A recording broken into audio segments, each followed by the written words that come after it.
Hey everyone, welcome back to the channel. Before we get started, make sure to subscribe to the channel and leave a like on the video. Now let's get into it. For whom the bell sold. For centuries, there's been stories of hidden treasure spread across the seas, and this woman who walked into the gold and silver pawn shop carrying a massive bell might have stumbled across the X that marked the spot. As this bell was actually a novelty, the bell originates from the 17th century and had apparently been a part of the ship for quite some time. In the episode, Old Man wasn't quite convinced that the bell was a legitimate item and not a replica collector's item because there appeared to be no actual signs of erosion. As typically, if a bell were to be placed on a ship, especially dating back to the 17th century, there'd be some pretty definitive aging marks on it.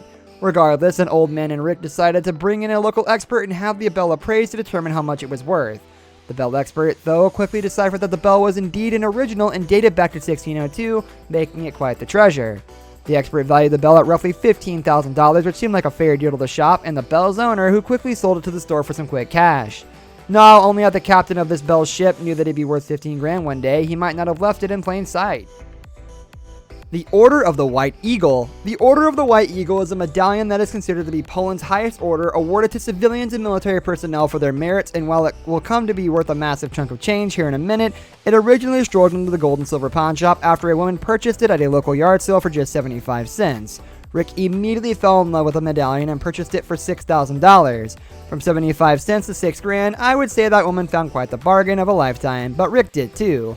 After purchasing the medallion, Rick called in a local expert to have it appraised and valued out, and that's when Rick found out that the medallion was actually worth far more than a measly $6,000. Rick later ended up selling the Order of the White Eagle medallion for $30,000, 6 times what he initially paid for it, and 40,000 times more than what the lady acquired for at that yard sale.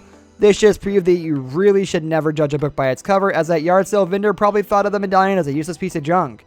I can only imagine what the look on the seller's face was like when they saw it being sold on TV for $30,000.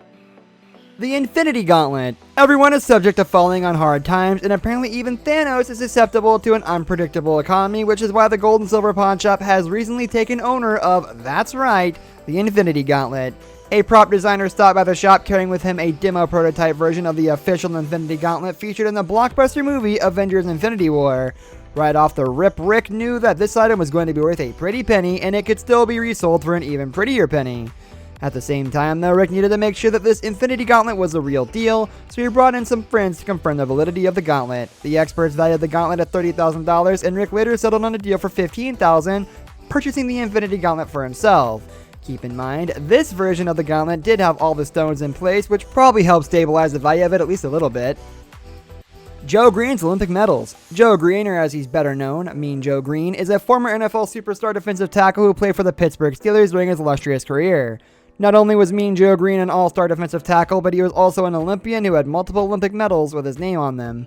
However, he ran into a point where some quick cash was more valuable than some fancy necklaces, so he took his 2 Olympic gold medals into the gold and silver pawn shop to sell them. To make this exchange even a little bit more special, this actually aired on the very first episode of Pawn Stars, really marking where the series began. The 2 medals together were worth roughly $30,000, and the Atlanta medal being worth $20,000 and the Barcelona medal being worth $10,000. However, out of respect for me and Joe Green, Rick said that he would never actually sell the medals in case Green ever wanted to buy them back. Well, of course, the shop wouldn't see any profit by not selling the medals. A deal in which you can walk away with 2 Olympic medals without actually having to compete in any Olympic Games is one that you seriously cannot pass up.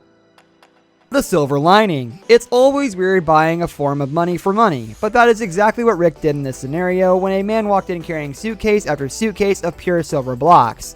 After holding on to the silver for nearly a decade, the owner decided that it was time to turn that cold hard metal into some cold hard cash and brought it by the gold and silver pawn shop to determine its value and potentially sell it. After weighing all those silver blocks, the man brought in total came at roughly 200 pounds, meaning that the owner was looking at quite the hefty paycheck. The finalized deal resulted in Rick buying these silver blocks for $110,000, but it's what Rick and the Pawn Stars crew did after purchasing the silver that really makes this all worthwhile deal.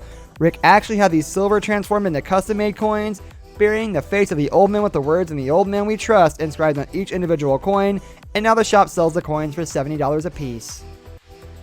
And that's all the time we have for today's video, guys. Thank you for watching, and we'll see y'all next time.